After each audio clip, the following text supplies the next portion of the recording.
Hey folks, it's Friday, so once again we're going to go over Johan's replies to the latest EU5 dev diary. That was all around logistics and sieges. Most of the questions he covered here were unsurprisingly around how commanders worked with the 12-month cooldown, which I will already say has been changed, and the rest of it really about the army's food supply, logistics, all that kind of thing. So the bulk of the dev diary did get some clarification of some kind during these questions. As always, I've just picked out the most relevant ones, and we're just going to get straight into it. So the first question here is, would there be any way to bypass the need for supplies by relying on living off the land, like Napoleon's army did? That's probably a bad example, as Johan does point out. Disadvantages of this would be higher attrition if staying in one place or going to the same route as before. So basically, could you move an army through enemy territory, take food off them, but then it would deplete those locations? So you couldn't stay in the same place, or you couldn't go forwards and backwards through the same route, because on the way there you would have depleted them. So when you came back, there'd be less food in those locations as well. Johan's reply, this is what you do when you don't have food, and it worked about as well as it did for Napoleon in Russia. So I think this was called out in the dev diary, so you can do the living off the land. The problem is that the amount of food you get from that is minuscule versus the amount of food your actual armies need. So you are going to just get horrendous attrition. Yes, it's going to be less than if you didn't do it. It's still going to be so bad, you're not going to want to rely on it, but you can work around it with some later answers that he does give that I'm going to cover. So yes, you can do this. It's still just a bad idea, though. In the next question, with leader assignments, if I want to assign a leader from an army in America to an army in China, will that take longer because of the traveling than an army in Europe due to the distance covered? Johan's reply here is, you can only assign leaders to armies in your own locations. Now, I'm not sure if this was called out in the dev diary, maybe I missed it, but anyway, Johan confirming here that you can only move your army generals between armies that are in lands that you own directly. Now, he does clarify this later on to say this isn't controlled ones, so not ones that you've taken in a siege, you're then controlling those lands. That doesn't count. It has actually got to be land that you own directly yourself. So a bit like, not really a cryptic answer here, but really calling out that in theory you could do this, but you would have to own land directly in America, China, and Europe, which I'm sure some of us will do in our campaigns. But you can't be like, say, England, have an army in America,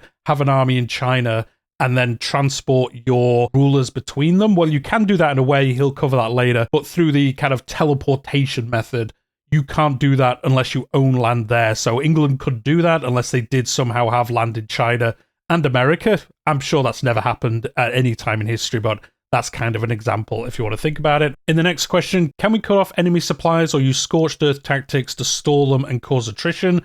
Yes, you can, but if they carry enough food, it's going to take a long time. So yes, you can kind of sabotage your own land in a way to make it harder for them to campaign through it. But if they're well prepared, if they've brought enough food with them, it pretty much won't take effect anyway. And if it got to the point where they did need those, they're probably having a bad time anyway. So it's probably not a valid way of doing it, to be honest. In the next question, all around army movement, how does it affect when you're on forced march? Do your armies get even lower morale, or how does that work exactly? Johan pointing out there isn't any forced march like in EU4. If you want to force march, you need to drop your auxiliaries and artillery behind and then march as normal. So there is no forced march. You can kind of force march just by dropping your slowest units, basically, and then you can move faster. So not like the button to do it. There is a way to do it, but it's not as easy as press a button, you move faster, but you lose morale. That isn't in this game as it was in previous ones. The next question, will there be some mechanics related to mercenaries such as shifting allegiances? They did call this out already. I can't remember which dev diary it was in.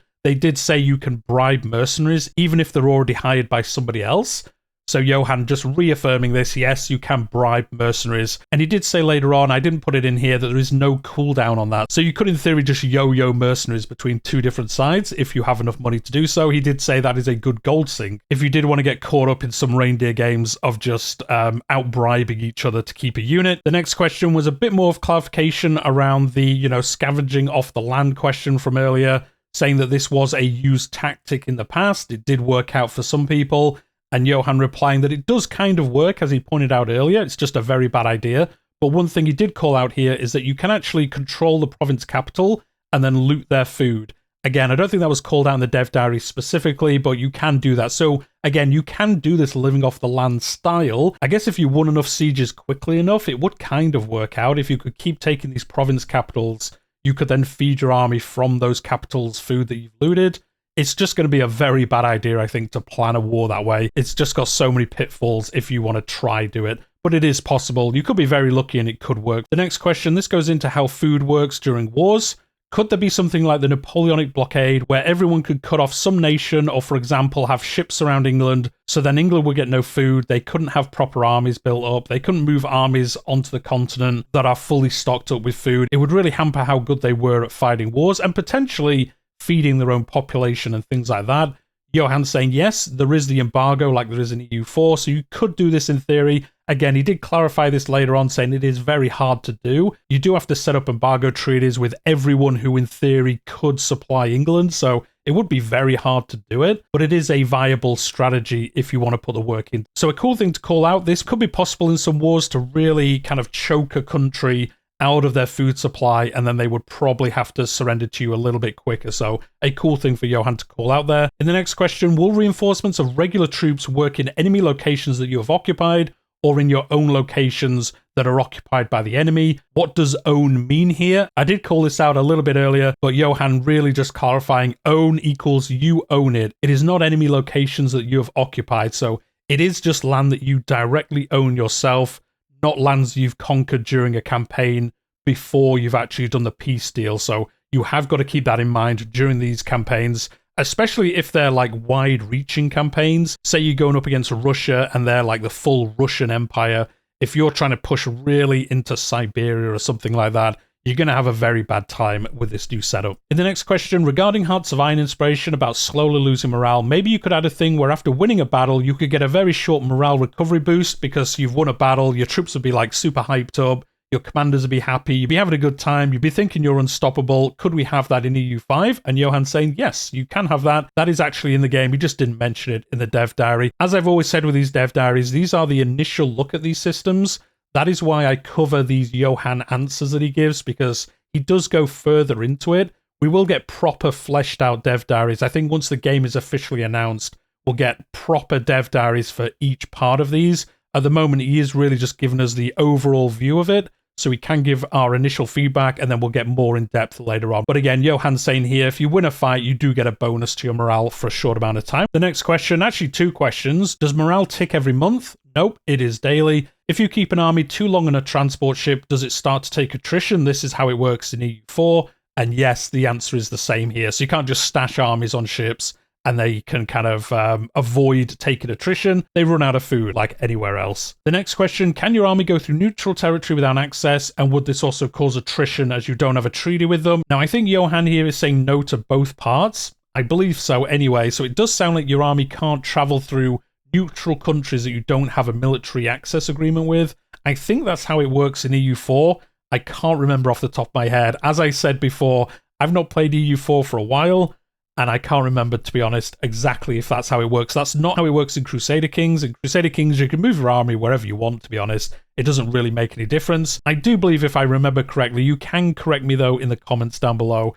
I believe you have to have a military agreement to do that in EU4, and that is coming back. In the next question, if you have 2 armies in one location, can you switch the leaders without the 12-month cooldown? Yes is the answer. We'll just leave it at that. The next question, can you loot an enemy supply depot? And Johan saying, yes, you can. I alluded to this earlier, so you can try that living off the land. As Johan's already said, you can loot the province capitals once you've captured them, but you can also loot the enemy supply depots. So they'll be setting these up like you do. It'll be interesting to see how much the AI actually uses these, but if they do, you can go attack them and steal all the stuff from them. Again, that will be limited to the size of your army, so they could have, in theory, like 10 times your army's worth of food. You won't be able to just take all of that with your army. I imagine you take what your army can and then leave the rest behind, and then potentially you could use it as your own or something like that. We don't know exactly, but that would make sense to me if that's how it worked. The next question, how does supply work when the war is over and you have your armies deep in enemy territory with limited food? A very good question here. I hadn't thought about this during the dev diary. You can disband it like you do now, or you can march them home. You can actually, Johan says here as well, enforce food access in a peace treaty so they don't starve. So if you're far into enemy territory, like I was saying before with like the Russian Empire or something, if you want to bring your army back and you don't want to disband it, maybe you're in another war and it's close and you don't want to disband it and then re-raise it in your own territory or something. Having this is a cool option. Having these food access as part of the peace treaty, you can then live off their land and then bring it into this other war that much quicker. The next question, which is 3 questions. The first one, does food get from your nation to the supply depot, ignoring what's in between? No, you need armies to move it. I think that was covered in the dev diary. Can a nation, for example, having a defensive societal value or some advance have guerrilla warfare and be able to destroy or damage food depots, even if it is in their own territory? And the answer here is yes. If you have a small army, you can use them to kind of go around and destroy the enemy's supply depots. Relating to last week's dev diary, is it possible to capture broken units in battle, or do they simply die or flee? This could give a lot of play for nations with slavery or something similar. Johan's saying here there is a prisoner mechanic, but they can't talk about it. So I guess maybe it's not fleshed out, or maybe it's one of these mechanics that they don't want to talk about till the game is officially announced. Maybe there's something else tied into it that they don't want to get into just yet. But it does look like maybe you can at least capture the commanders, I would presume, and then maybe a portion of the troops you could get and then sell them into slavery or something. That would be a pretty cool mechanic, to be honest. Not obviously for the people captured in that way, but for us as players, it would be pretty fun to do. The last question, again around commanders moving between armies. This player saying, instead of having this 12-month cooldown, could you have it where the general moves kind of immediately, but then his stats don't take effect for up to that 12 months? So he would be like 10% efficient at the beginning, and then go up in steps of 10, and then he'd be 100% efficient at the end. Some version of that, really showing how generals would maybe take time to settle in with an army, implement their control over it, things like that. And Johan asking for a bit of clarification, so travel time until bonus applies, so X days plus time from capital to location, and then him saying, yes, this is a good idea. I will say he did later go on to clarify that he is going to implement this system by the looks of it, so you can move the general quicker than how it was mentioned in the dev diary, but they won't really help your army until that 12 months really completes anyway. But during that time, you are getting some bonus for having a commander there, rather than it being like there's no commander at all, and you're going to take a lot more punishment for that army for not having a commander in any way for those 12 months. A good change this. I think it does help with kind of moving your commanders, not having to wait for that cooldown and then remembering to move them. You can move them. They're just kind of bad until they settle in with that army. So a good change here. I'm glad people called this out. Again, I always say in these, like, this is the whole point of these dev diaries, is for him to give us information, us to give feedback, and then ones that he agrees with. You can disagree whether he should or shouldn't, but he has made a lot of changes, or the team has in total, not just Johan. They have already made a bunch of changes based on our feedback. So if you ever read something in here, or if you ever listen to my voice talking for about 20 minutes about these dev diaries every week, and you think, oh, I don't like that mechanic, do go onto the forums. I always link them in the description down below, so do go on there and give your feedback, because as you can see here, and with other ones during the months that we've been covering this already, he has changed things based on our feedback. But with that, that is the end of the questions I picked out. As I said there, I will leave a link to it in the description down below if you do want to read through all the other answers he gave. I think there was about 5 or 6 pages this time, but a lot of them were kind of covering the same thing, as usually happens most weeks, but I picked out the ones that I thought were most relevant to this week's dev diary. But as I said, that's it for this video, so do hit that like button if you've enjoyed it, subscribe if you're new here. I'm covering EU5 up to official announcement, launch and beyond, and I covered Crusader Kings in a very similar style. We've got the dev diaries for that returning this month, and that's going to give us our first look at landless gameplay for the upcoming expansion Roads to Power. So if you are interested in either coming back to Crusader Kings or you want to get into it for the first time, they've got a lot of cool content coming along, a total rework of the Byzantines, a bunch of stuff. So if you do like that kind of thing, do subscribe. I'm covering that on the channel as well. But we'll leave it there, and I'll see you in the next one.